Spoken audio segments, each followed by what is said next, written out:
Hello, good morning student. Okay, welcome back to your Hindi class. जैसा कि आप जान रहे हैं कि मैं क्लास 4th में हिंदी पढ़ा रही हूं और आप लोग अभी जो पढ़ रहे हैं वो है हिंदी 1। ठीक है, तो आई होप कि आप लोगों ने ये पुस्तक अपने हाथ में ले लिए होंगे और पेंसिल भी अपने पास रखे होंगे, है ना।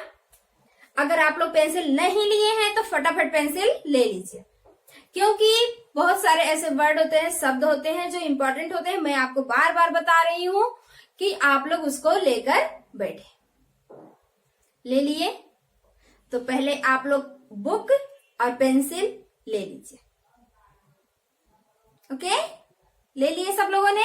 यस बेटा, आप लोग मतलब स्वस्थ होंगे और सुरक्षित होंगे, अपने घर पर होंगे, है ना। अभी तक आप जैसे जान रहे हैं कि हम लोगों ने लेसन 1 और 2 एकदम पूरी तरह से कंप्लीट कर लिया है और उसका क्वेश्चन आंसर भी आप लोगों ने कंप्लीट कर लिया होगा और होमवर्क भी आपको दिया गया था। बुक एक्सरसाइज को भी यहाँ पर वीडियो में आपको मतलब इसकी पहली वाली जो कक्षा थी उसमें आपको बताया गया था कि आप लोगों को कौन कौन सा कहाँ क्या ट्रिक लगानी है। और ये भी आपको बताया गया है कि आप कॉपी में जो क्वेश्चन आंसर नोट करेंगे वो पेंसिल से ही करेंगे। ठीक है, मैं आपको बार बार बता रही हूं कि पेंसिल से लिखेंगे बेटा। क्योंकि अभी आपने पेन से प्रैक्टिस नहीं किया है। ठीक है, तो जैसा कि लेसन 1 और 2 हम लोगों ने कंप्लीट कर लिया है और इसके पिछली वाली कक्षा में हमने शब्द को भी पढ़ लिया है। ये है आपका पाठ नंबर 3, शब्द और वाक्य। शब्द और वाक्य, तो जिसमें हम लोगों ने इसके पिछली वाली कक्षा में हम लोगों ने क्या किया था? शब्द पढ़ लिया था। तो शब्द किसे कहते हैं? वर्णों के मेल को, वर्णों के अर्थात वर्णों के सार्थक मेल को शब्द कहते हैं। किसको कहते हैं? वर्णों के सार्थक मेल को शब्द कहते हैं, है ना। और वर्ड तो मैंने बताया आपको कि वर्ड किसे कहते हैं, तो आप वर्ड भी जान रहे होंगे कि वह छोटी से छोटी ध्वनि जिसके टुकड़े नहीं किए जा सकते वे क्या कहलाते हैं? वर्ड कहलाते हैं। ठीक है, ये आपको समझ में आया। अब जो वर्ड है उसके सार्थक समूह को, किसको? सार्थक समूह को, यानी उसके सही मेल को, सही मेल को शब्द कहते हैं। जैसे न प्लस म प्लस क क्या हो जाएगा? नमक। क्या हो जाएगा? नमक। नमक का अर्थ आप जानते हैं कि यह एक खाने की चीज है जिसको आप अपने सब्जी या दाल में या फिर ऐसे ही आप खाते हैं, यानी कि नमक का अर्थ है। तो जो वर्ण हम मिलाएंगे उसका कोई अर्थ होना चाहिए, वही सार्थक मेल है। ठीक है, अगर आप इसी को मिला देते हैं ऐसे, म मिला दिए पहले फिर क न, मकान, इसका क्या अर्थ है? कुछ नहीं, इसका कोई अर्थ नहीं है। इसलिए आप ये जान रहे हैं कि ये शब्द जो है वो निरर्थक है, यानी इसका कोई अर्थ नहीं है। जब इसका कोई अर्थ नहीं है तो व्याकरण में इसका कोई काम नहीं है। व्याकरण में इसका कोई काम नहीं है, क्योंकि जो हमारी व्याकरण है ना, जो व्याकरण है यह केवल और केवल सार्थक शब्दों को ही अपने व्याकरण में स्थान देता है। समझ में आया? हिंदी व्याकरण में केवल सार्थक शब्दों को ही स्थान मिला है। और आपको ये समझ में आ ही गया था कि शब्द किसे कहते हैं, तो वर्ण, 2 या 2 से अधिक वर्णों के सार्थक मेल को शब्द कहते हैं, है ना। ओके, लेसन नंबर 3 और page number 17, open your book. खोल लिया आप लोगों ने? ठीक है, तो हम लोगों ने क्या पढ़ लिया है? शब्द पढ़ लिया है। क्या पढ़ लिया बेटा? शब्द पढ़ लिया है। शब्दों के कितने भेद होते हैं हिंदी व्याकरण में, शब्द के कितने भेद होते हैं यह भी आपको मैंने बताया था कि हिंदी व्याकरण में शब्द के 2 भेद होते हैं। कितने भेद होते हैं? 2 भेद होते हैं। ठीक है बेटा, तो आप जान ही रहे हैं कि वो 2 भेद कौन कौन से हैं। वो जो 2 भेद हैं वो है एक सार्थक शब्द सार्थक शब्द और दूसरा क्या है, निरर्थक शब्द। निरर्थक शब्द। तो आपके जो व्याकरण में स्थान मिला है वो केवल और केवल सार्थक शब्दों को ही मिला है, यानी व्याकरण ने निरर्थक शब्द को अपने शरण में स्थान नहीं दिया, वो नहीं लिया। क्यों? क्योंकि जो निरर्थक शब्द है उसका कोई अर्थ नहीं है। समझ में आया? तो शब्द के कितने भेद? दो भेद, सार्थक और निरर्थक। पहला क्या है? सार्थक शब्द। दूसरा क्या है? निरर्थक शब्द। है ना बेटा? समझ में आया? Yes, very good. अब देखिए, सार्थक शब्द, यूजफुल वर्ड। ठीक है, वर्णों के मेल से बने ऐसे शब्द, वर्णों के मेल से बने ऐसे शब्द जिनका कोई न कोई अर्थ होता है, सार्थक शब्द कहलाता है। यानी जो वर्ण आप मिलाएंगे उसका कोई न कोई अर्थ होना चाहिए। जब उसका कोई अर्थ होगा तभी वह शब्द क्या होगा? सार्थक होगा। समझ में आया? सार्थक मतलब अर्थ के साथ, अर्थ के साथ। समझ में आया ना? तो चलिए, ये आप सार्थक शब्द का एक दो उदाहरण, जैसे आप लिख लीजिए यहाँ पर च म क, ये 3 वर्णों के मेल से बना है। कितने वर्णों के बेटा? 3 वर्णों के मेल से बना है। चमक, चमक मीन्स चमकना। ठीक है, उसके बाद क्या है आपका दूसरा कोई वर्ड? आप ही बता दीजिए। यस, क्या बताएंगे? तो आप यहाँ क्या लिख दिए? दा दी, दादी यानी दादी। समझ में आया? इसका भी अर्थ है, इसका भी अर्थ है। ये दो ही वर्ड, ये 3 वर्णों के, ये 2 वर्णों के मेल से जो बन रहा है, यानी कि इन शब्दों का कोई अर्थ हो। समझ में आया? वही सार्थक शब्द है। आई होप कि आपको सार्थक समझ में आ गया होगा। आ गया? अगर कोई बच्चा सार्थक नाम का पढ़ रहा होगा तो वो बोल रहा होगा कि मैम तो बार बार मेरा ही नाम पुकार रही है ना बेटा? लेकिन सार्थक जो शब्द है वो इस शब्द का भेद है। समझ में आया? उसके बाद है निरर्थक शब्द। आप जानते हैं किसी बच्चे का नाम निरर्थक नहीं होगा। क्यों? क्योंकि उसका कोई अर्थ ही नहीं है। सार्थक का अर्थ है, इसलिए किसी बच्चे का नाम सार्थक होगा भी। ठीक है, तो निरर्थक का भी यह भी एक शब्द का भेद है जिसको हम लोग पढ़ लें। हिंदी व्याकरण में इसका भी स्थान है, अब मतलब स्थान नहीं है बट भेद के नाम पर इसको बताया गया है। निरर्थक वे शब्द होते हैं जिसका कोई अर्थ नहीं होता, जिसका कोई अर्थ नहीं होता। आप पेज नंबर खोलिए, पेज नंबर 18 देखिए, यहाँ अनयूजफुल वर्ड, वर्णों के मेल से बने ऐसे शब्द, वर्णों के मेल से बने ऐसे शब्द जिनका कोई अर्थ नहीं होता, निरर्थक शब्द कहलाते हैं। समझ में आया ना? अब हम लोग इसी को बना देते हैं, इसी को निरर्थक में बदल देते हैं।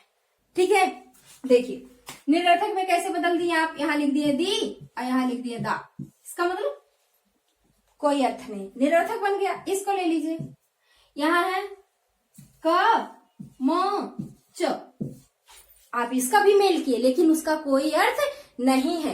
इन वर्णों का भी आप मेल किए लेकिन इसका कोई अर्थ नहीं है। समझ में आया? यस, सबको आ गया समझ में? बेटा कल आपको इसको पिछली वाले क्लास में आपको इसको दिया गया था होमवर्क में कि आप 2-2, 3-3 वर्ड सार्थक और निरर्थक के लिखेंगे। तो आई होप कि आप लोगों ने अपनी कॉपी में लिखा होगा। लिखा है सबने? बहुत अच्छे। ठीक है, अब हम लोग पढ़ेंगे, इसके बाद हम लोग पढ़ेंगे बेटा, ये आपका शब्द जो था वो हो गया कंप्लीट। अब हम लोग पढ़ेंगे क्या, क्योंकि शब्द आपका तो कंप्लीट ही हो गया था बट मैंने इसको क्या किया है, फिर से थोड़ा सा बता दिया है। ठीक है, अब हम लोग पढ़ेंगे वाक्य। क्या पढ़ेंगे बेटा? वाक्य पढ़ेंगे, क्योंकि आपके चैप्टर का नेम ही है शब्द और वाक्य। तो आप लोगों ने शब्द समझ लिया, अब क्या समझना है? वाक्य समझना। क्या समझना है बेटा? वाक्य समझना। बहुत अच्छे। अब हम लोग समझते हैं वाक्य को। वाक्य किसे कहते हैं? यस, शब्द तो जान लिए, वर्ड तो जान लिए, लेकिन अब वाक्य पे आ गए। अर्थात आपने क्या किया? यूकेजी पढ़ लिया, एलकेजी पहले पढ़ लिया, फिर यूकेजी भी पढ़ लिया, फिर क्लास 1 में आ गए। अब जब क्लास 1 में आ गए तो आप लोगों ने क्या पढ़ा? सेंटेंस बनाना पढ़ा। क्या पढ़ा? सेंटेंस बनाना, वाक्य बनाना पढ़ा, है ना? तो अब आप कहाँ पहुंचे? क्लास 4th में पहुंच गए। कहाँ पहुंच गए बेटा? क्लास 4th में। और आपको वाक्य बहुत अच्छे से समझना है। ठीक, सब लोग तैयार हैं? Yes, very good. अब हम लोग समझेंगे कि वाक्य, वाक्य किसे कहते हैं। बेटा आपको पता होगा कि मैंने बताया वर्ड। वर्ड क्या? जिसके टुकड़े नहीं किए जाए। अब आप वर्ड समझ लिए तो आपने देखा कि वर्डों का जो समूह है उसका सार्थक मेल हो रहा है। मतलब वर्ड को मिलाया जा रहा है। और कैसे मिलाया जा रहा है? सार्थक रूप से मिलाया जा रहा है, सही रूप से मिलाया जा रहा है। मिलाया जा रहा है तो वो एक शब्द बन रहा है। सेम वही कंडीशन वाक्य का है। वाक्य में क्या है कि आपको वर्णों का नहीं बल्कि शब्दों का मेल करना है। वर्णों का नहीं बल्कि यहाँ पे किसका मेल करना है बेटा? शब्दों का मेल करना है। शब्दों के सार्थक समूह को वाक्य कहते हैं। यानी जो शब्द है उसका सार्थक और क्रमबद्ध समूह होना चाहिए। ठीक है, तो चलिए हम लोग उदाहरण के माध्यम से समझते हैं कि वाक्य किसे कहते हैं। ठीक, वाक्य यहां पे लिखते हैं परिभाषा। ठीक है बेटा, वाक्य परिभाषा आप देखें, इसमें है सार्थक शब्दों के समूह को सार्थक। देखिए बेटा बता रहे हैं कि सार्थक नाम का यदि कोई बच्चा होगा तो वो सोच रहा होगा कि मैम बार बार ही मेरा नाम ले रही है। ठीक है, तो इस चैप्टर में सार्थक बार बार आ रहा है। ठीक, सार्थक शब्दों के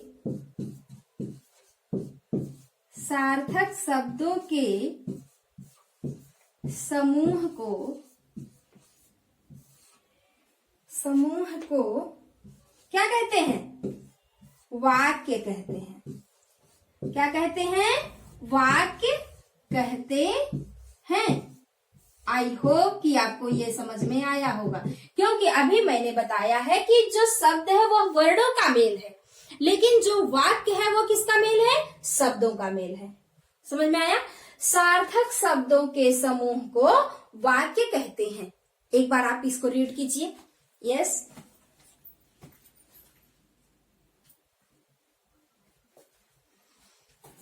आई होप कि आप लोगों ने इसको रीड कर लिया होगा। बहुत अच्छे, वेरी गुड। चलिए अब उदाहरण देखते हैं। जैसे अभी यहाँ पे क्या बोला जा रहा है?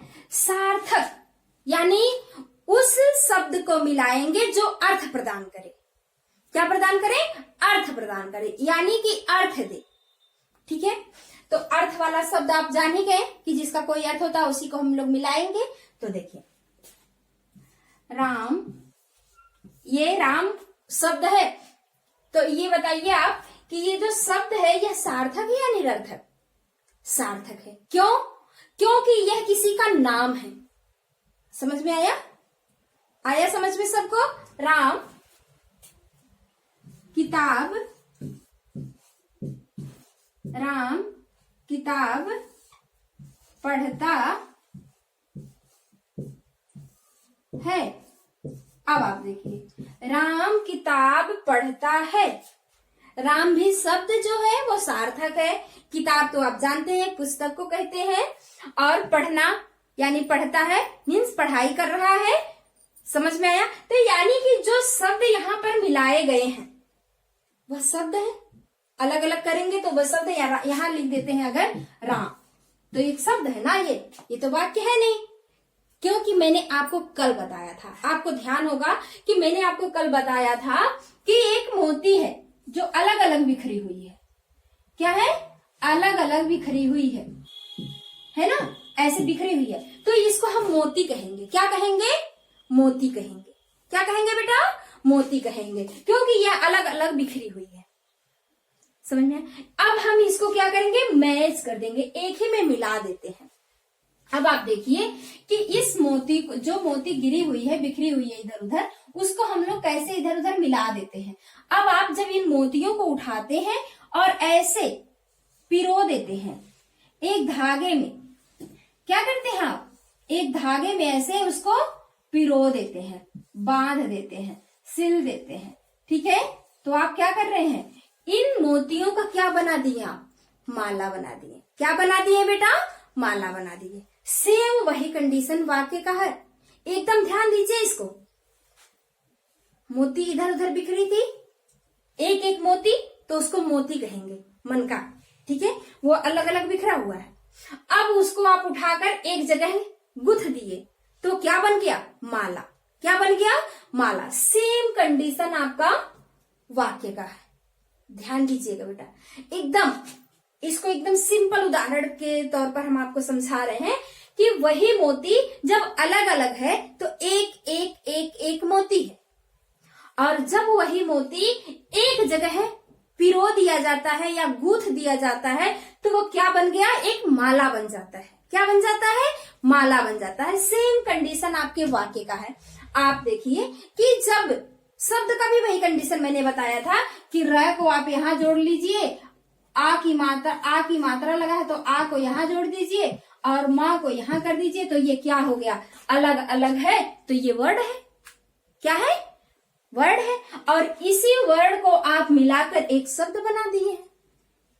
आया समझ में? आ गया सबको समझ में? नहीं आया? ये देखिए, आ रहा है ना समझ में? देखिए, र अलग है, आ अलग है, म अलग है, तो वो एक वर्ड है। जैसे एक मोती है वैसे एक वर्ड है, लेकिन आपने उसको क्या किया? एक जगह मिला दिया, तो वो माला बन गया और ये क्या बन गया? शब्द बन गया। आया समझ में? अब आप यहाँ क्या कर रहे हैं कि इन्हीं शब्दों को जो अलग अलग है, जैसे राम है, राम के बाद क्या है? किताब है, ये भी एक शब्द है। यहाँ पे आप लिखते हैं पढ़ता है, यहाँ पे आप लिखते हैं पढ़ता है, और यहाँ लिखते हैं है। ठीक है, तो आप देख रहे हैं कि ये अलग अलग है, तो अलग अलग क्या है? शब्द है। क्या है? शब्द है। समझ में आया? ठीक है बेटा, ये आपको समझ में आया होगा कि मोती का माला से क्या मतलब है और वर्डों का अलग अलग होना और शब्द का क्या मतलब है। अब आपको ये समझ में आ गया होगा कि वाक्य का भी क्या मतलब है। क्यों? समझ में आया सबको? यस, बहुत अच्छे। देखिए, अब हम लोग देखते हैं, ये माला हटाते हैं यहाँ से, नहीं तो आप माला का ही उदाहरण देने लगेंगे मुझे, है ना?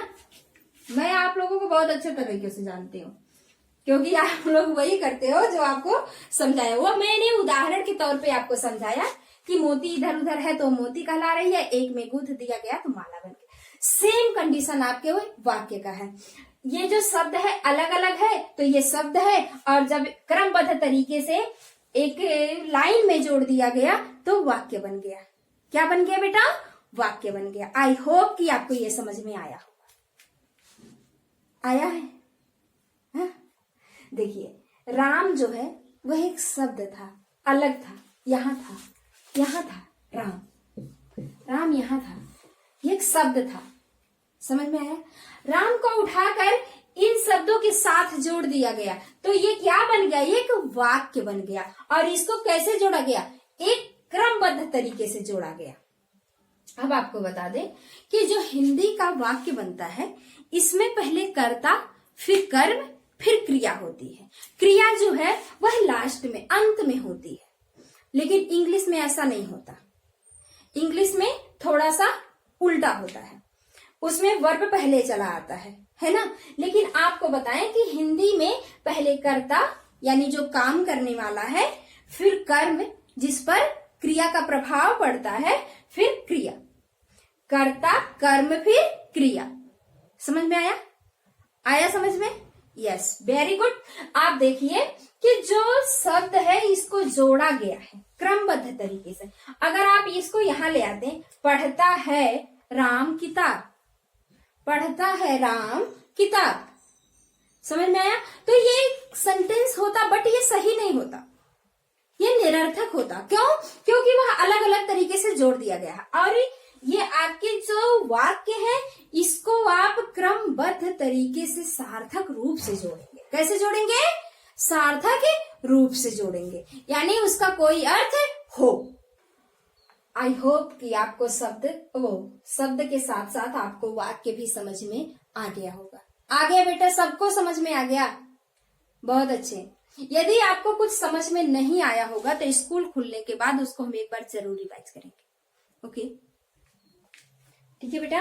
तो वाक्य समझ में आ गया। अब हम लोग ये जान लेते हैं कि वाक्य के कितने भेद होते हैं। वाक्य के कितने भेद होते हैं? जैसे हम लोग शब्द के भेद पढ़े ना, वैसे वाक्य के भी भेद होते हैं। किसके? वाक्य के भेद होते हैं। ठीक है, आपने शब्द के भेद में पढ़ा सार्थक और निरर्थक, बट वाक्य में ऐसा नहीं है, वाक्य के भी भेद होते हैं। अब आप देखेंगे कि जो वाक्य के भेद हैं वे क्या कह रहे हैं। ठीक, आप देखेंगे वाक्य के भी दो ही भेद होते हैं। जैसे शब्द के दो भेद आपने पढ़ा, वैसे वाक्य के भी कितने भेद होते हैं? दो भेद होते हैं, दो भेद। ठीक, वाक्य के भी दो भेद हैं। एक है उद्देश्य, जिसको आप इंग्लिश में क्या कहते हैं? सब्जेक्ट, उद्देश्य। और दूसरा है विधेय। दूसरा क्या है? विधेय, जिसको आप इंग्लिश में क्या कहते हैं? प्रेडिकेट। आई होप कि आपको समझ में आया होगा कि वाक्य के कितने भेद होते हैं? दो। कितने? दो। एक उद्देश्य और दूसरा विधेय। वाक्य के कितने भेद होते हैं? दो भेद होते हैं, उद्देश्य और विधेय। आया समझ में सबको? बहुत अच्छे। ठीक, अब आप देखिए कि उद्देश्य कौन है और विधेय कौन है। उद्देश्य किसे कहते हैं, विधेय किसे कहते हैं? इसके पहले हम लोग जो वाक्य पढ़ रहे थे उसमें हम लोगों ने एक सेंटेंस पढ़ा, एक वाक्य पढ़ा। क्या पढ़ा बेटा? एक वाक्य पढ़ा। उसी वाक्य को हम लोग उद्देश्य और विधेय उसी वाक्य में ढूंढते हैं। दूसरा वाक्य बाद में लिखेंगे। जो वाक्य हमने लिखा था उसी वाक्य में हम क्या कर रहे हैं? उद्देश्य और विधेय ढूंढते हैं। क्या लिखा था वाक्य? राम किताब क्या करता है? पढ़ता है। राम किताब पढ़ता है। आई होप कि आपको ये वाक्य समझ में आया होगा, क्योंकि मैंने इसको वाक्य के भेद में आपको वाक्य, इसमें उद्देश्य कौन है, विधेय कौन है, यही हमें जानना है कि उद्देश्य किसे कहते हैं। ठीक है, उद्देश्य आप इंग्लिश में जान रहे हैं, उसको सब्जेक्ट जो है, सब्जेक्ट यानी जो करता है। कर्ता मीन्स आप जानते हैं जो क्रिया को करने वाला होता है। किसको करने वाला? क्रिया को करने वाला होता है, यानी जो क्रिया को करता है वही करता है। अब आप कहेंगे मैम करता है।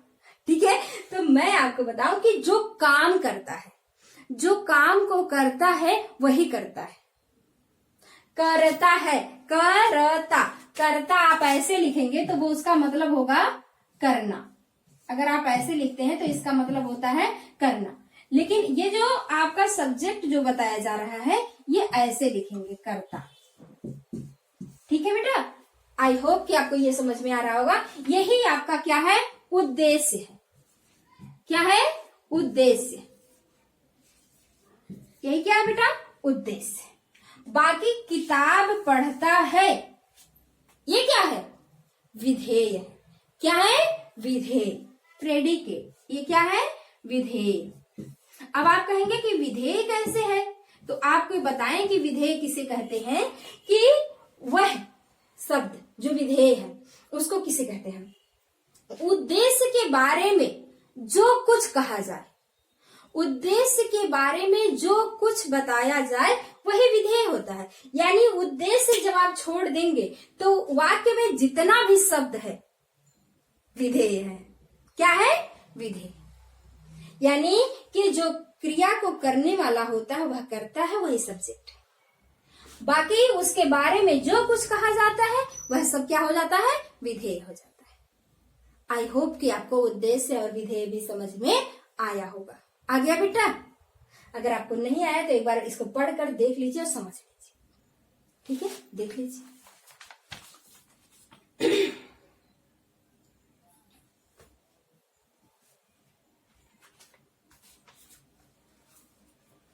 आ गया समझ में? ठीक है। यानी उद्देश्य वही होता है जिसके, यहाँ पे देखिए वाक्य में जिनके विषय में बात कर रहे हैं। तो किसके विषय में आप बात कर रहे हैं? यहाँ राम के बारे में। राम क्या कर रहा है? किताब पढ़ रहा है। राम क्या कर रहा है? किताब पढ़ रहा है। समझ में आया ना? तो राम जो उद्देश्य है, किताब पढ़ता है, ये क्या है? विधेय। दूसरा भी वाक्य लिख के हम लोग समझ लेते हैं। ठीक है, एक और वाक्य के द्वारा हम लोग समझ लेते हैं कि उद्देश्य किसे कहते हैं और विधेय किसे कहते हैं। ठीक है, चलिए।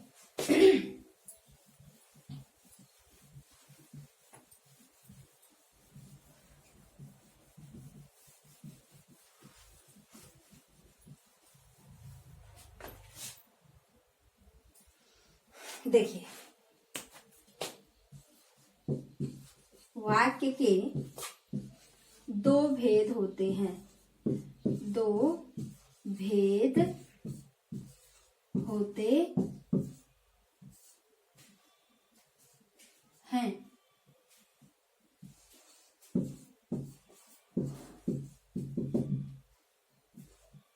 ठीक है, पहला आपने क्या पढ़ा?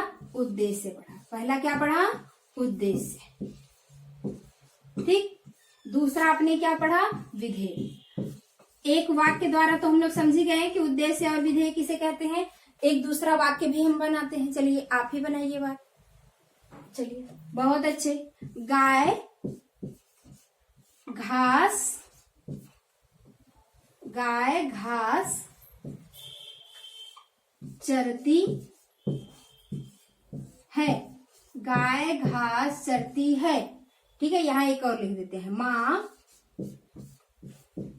खाना पकाती है। यानी गाय घास चरती है, माँ खाना पकाती है। इसमें हमें उद्देश्य और विधेय छांटना है। ठीक है, चलिए।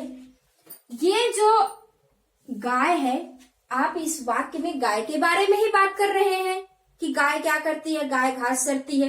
तो आप इस वाक्य में किसके बारे में बात कर रहे हैं? घास के बारे में थोड़ी ना बात कर रहे हैं। किसके बारे में बात कर रहे हैं? गाय के बारे में बात कर रहे हैं। किसके बारे में कर रहे हैं? गाय के बारे में। तो जब आप गाय के बारे में बात कर रहे हैं तो यही तो है आपका उद्देश्य। ये क्या है?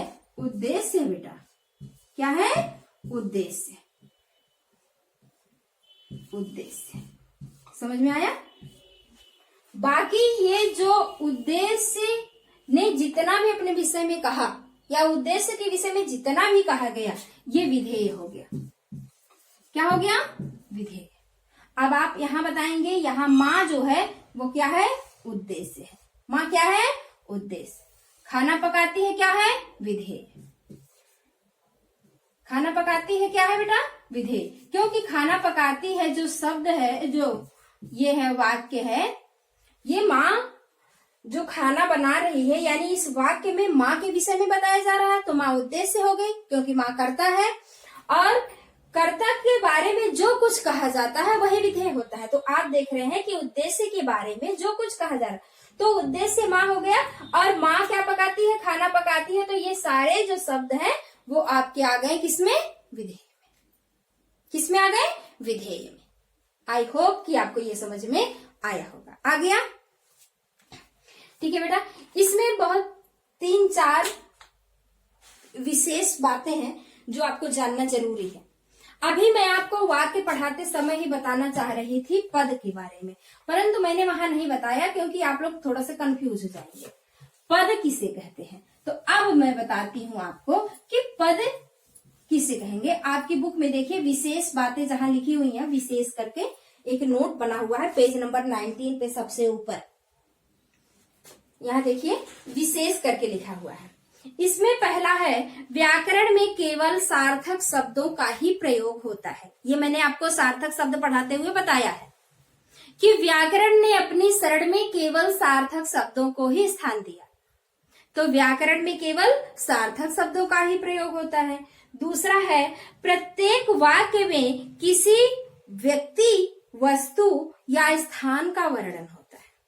जब आप वाक्य बनाते हैं तो आप देखते हैं या तो उस वाक्य में एक व्यक्ति का वर्णन होगा या तो स्थान का, यानी व्यक्ति, वस्तु, स्थान तीनों का भी बात हो सकता है, लेकिन किसी न किसी का एक का तो अवश्य है। ठीक, जैसे राम खेलता है तो यहाँ व्यक्ति है राम, तो राम की बात हो गई। अभी आपने पढ़ा कि राम किताब पढ़ता है, तो वस्तु किताब है परंतु राम व्यक्ति भी है, यानी तीनों एक साथ भी प्रयोग हो सकते हैं और उसमें से कोई ना कोई एक तो वाक्य में अवश्य होगा, यानी कोई व्यक्ति भी होगा, कोई वस्तु भी होगा, कोई स्थान भी होगा। समझ में आया? ये इंपॉर्टेंट बात। उसके बाद है, वाक्य में प्रयुक्त शब्दों को क्या कहते हैं? पद कहते हैं।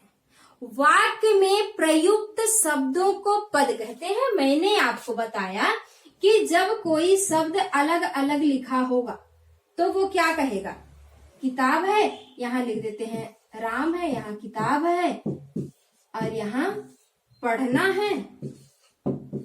ठीक है, अब आप देख रहे हैं कि ये अलग अलग लिखा हुआ है, तो ये भी एक शब्द है, यह भी एक शब्द है, यह भी एक शब्द है ना? तीनों अलग अलग जगह लिखा हुआ है तो वह शब्द है। जैसे कि मैंने बताया मोती, मोती आप देख रहे थे, ठीक है, और जब तीनों गुथा गया तो माला बन गया। समझ में आया? तो ऐसे ही इसको आपने क्या किया कि देखा कि राम अलग है, किताब अलग है, पढ़ना अलग है, तो एक शब्द है। परंतु ये जब शब्द एक जगह जुड़ जाता है क्या एक जगह सार्थक रूप से जुड़ जाता है कि राम किताब क्या करता है? पढ़ता है। राम किताब पढ़ता है। ठीक, आप देख रहे होंगे राम किताब पढ़ता है, इसको आपने क्या किया? एक जगह जोड़ दिया। जब आप इसको जोड़कर एक वाक्य बनाए ना बेटा, जब वह वाक्य में आया तो वह जो शब्द था अलग अलग था, तब वो शब्द था, लेकिन वह शब्द जब वाक्य में प्रयुक्त हुआ यानी वाक्य में जोड़ा गया तो वो क्या बन गया? पद बन गया। क्या बन गया? पद बन गया। तो आप बताएंगे कि इस वाक्य में कितने पद हैं? इस वाक्य में कितने पद हैं? क्या बताएंगे बेटा? इस वाक्य में 4 पद हैं। कितने पद हैं? 4 पद हैं। 1 2 3 4। ठीक, वैसे ये सहायक है, इसको कभी कभी इसमें भी जोड़ा जा सकता है, जोड़ दिया जाता है, परंतु ये 3 तो आपको दिखाई ही दे रहे हैं। जैसे आप लिखें कि सत्यम शिवम सुंदरम। सत्यम शिवम सुंदरम। ठीक है, ये आपने एक वाक्य लिखा। ठीक है, इस वाक्य में आप देख रहे हैं यह भी एक पद है, यह भी एक पद है, यह भी एक पद है। यानी कि जब उसको एक वाक्य में जोड़ा गया तो जो शब्द अलग अलग था, जब वो शब्द कहलाता था, वाक्य में आते ही वह शब्द किस में बदल जाता है? पद में बदल जाता है। समझ में आ गया? प्रत्येक वाक्य का एक अर्थ होता है। जैसे मैंने आपको बताया है वाक्य में कि जब आप वाक्य को जोड़ेंगे तो ये ध्यान रखेंगे कि उसका कोई न कोई अर्थ होना चाहिए। जैसे राम किताब पढ़ता है, तो इस वाक्य का एक अर्थ है कि राम क्या करता है? राम किताब पढ़ता है, यानी राम कोई कार्य कर रहा है, उसका एक अर्थ है। तो हर वाक्य का अपना एक अर्थ होता है। ठीक, 5th वन है, प्रत्येक वाक्य अनेक पदों यानी शब्दों से मिलकर बनता है। जो वाक्य बनता है वह अनेक, कम से कम 2-3 पद मिलेंगे तभी वाक्य बनेगा। ठीक है, जैसे आपने पढ़ा कि शब्द में कम से कम 2 वर्ड मिलेंगे, 2 या 2 से अधिक हो जाए, 4 वर्ड हो जाते हैं। आपने देखा होगा, जैसे लिखा है अदरक, अदरक, 4 वर्ड मिलकर एक शब्द बना रहा अदरक। ऐसे ही आपके जो वाक्य आप बनाएंगे उसमें कोई 2 पद तो एक साथ जरूर मिलेंगे। जैसे शब्दों में 2 वर्ड एक साथ मिलते हैं, वैसे पद में कम से कम 2 तो मिलेंगे ही। 2 से अधिक कितना भी शब्द मिल जाए एक साथ और वह वाक्य को बनाए। ठीक है, तो आप देखें कि जब कोई जो प्रत्येक जो वाक्य है उसका मेल होता है कई पदों से, उसका मेल होता है कई पदों से, और उस वाक्य का कोई न कोई अर्थ होता है। ठीक है बेटा, आई होप कि आपको वाक्य और शब्द के भेद, वाक्य के भेद ये आपको समझ में आए होंगे। ठीक है, और बेटा आपको बताएं कि इसमें कुछ शब्द दिए हुए हैं। क्वेश्चन नंबर 2 पेज नंबर 19 आप देखेंगे। क्वेश्चन नंबर 2 यही आपका होमवर्क है। क्वेश्चन नंबर 2 जो दिया हुआ है ये आपको शब्द दिया हुआ है, जैसे सुंदर, दोपहर, चालाक, पुलिस, फुटबॉल। इससे आपको छोटे छोटे वाक्य बनाना है। जैसे मैंने वाक्य बनाना बताया, जैसे सुंदर है तो वहां वह बगीचा बहुत सुंदर है। ठीक, जैसे दोपहर है, हम दोपहर में सोते हैं या दोपहर में खेलते हैं। ठीक है, तो आप ये जो शब्द है इसको जोड़कर आप कोई ना कोई वाक्य बनाएंगे, और ये 5 वर्ड है, 5 वाक्य आपको यहाँ बनाने हैं। ठीक है, थर्ड वन है, नीचे कुछ अधूरे शब्दों के प्रथम वर्ड दिए हुए हैं, चित्र देखकर शब्दों को पूरा कीजिए। यहाँ आप चित्र देखेंगे, पहला वर्ड लिखा हुआ है, जैसे प। चित्र किसका है? पतंग। किसका है? पतंग का। तो आप यहाँ इसको पूरा करेंगे, पतंग। यहाँ किताब है, की लिखा हुआ है, ताब, किताब। यहाँ बा है, ये बादल है, तो बादल। ठीक है, बादल। यहाँ बल्ब जल रहा है, बल्ब क्या दे रहा है? रोशनी। रो लिखा हुआ, सनी, रोशनी। ठीक है, ये साबुन है, सा लिखा हुआ, बुन लिखना है, साबुन। आई होप कि आपको ये समझ में आ रहा होगा। अगर नहीं आ रहा है तो ये आप होमवर्क में करिएगा, फिर हम इसको रिवाइज भी कराएंगे। ठीक है, आप देखिए क्वेश्चन नंबर 4 में लिख रहा है, डैश में ठंड लगती है। कब ठंड लगती है? इसमें से छांटना है, कब ठंड लगती है बताइए। यहाँ लिखा हुआ है सर्दियों लिखा हुआ है, जो गलत है। इसमें देखिए ऐसे लिखा हुआ सर्दियों। आप पढ़े होंगे कि सर्दी में र जो है वो रेफ वाला लगता है ऊपर को, तो उसको हम बताएंगे आपको। राम के भाई थे कौन? लक्ष्मण। तो आपको यहाँ लक्ष्मण भरना है। उसके बाद है धीरे धीरे चलता है कौन? कछुआ। देखिए यहाँ लिखा हुआ है कछुआ। ठीक है, कपड़े सिलता है कौन? दर्जी। देखिए पहला वर्ड ही है दर्जी। उसके बाद है कक्षा में पढ़ा रहे हैं, कौन पढ़ा रहे हैं? अध्यापक। तो यहाँ अध्यापक लिखा हुआ है। यानी आपको जो शब्द इसमें भरना है वो ऊपर से देखकर ही भरना है, स्पेलिंग मिस्टेक नहीं होना चाहिए। ठीक है, गलत नहीं भरेंगे, आप सही साफ शुद्ध लिखेंगे। अपनी बुक को नीट एंड क्लीन रखेंगे, बहुत सुंदर फिल करेंगे। ठीक है, अपनी बुक को बहुत अच्छे से फिल करेंगे, इसके आगे भी हम बताएंगे। लेकिन आज के लिए बस इतना ही। आई होप कि आप लोगों को इतना समझ में आया होगा। घर पर रहिए, स्वस्थ रहिए, सुरक्षित रहिए। ओके बेटा, बाय बेटा, थैंक यू।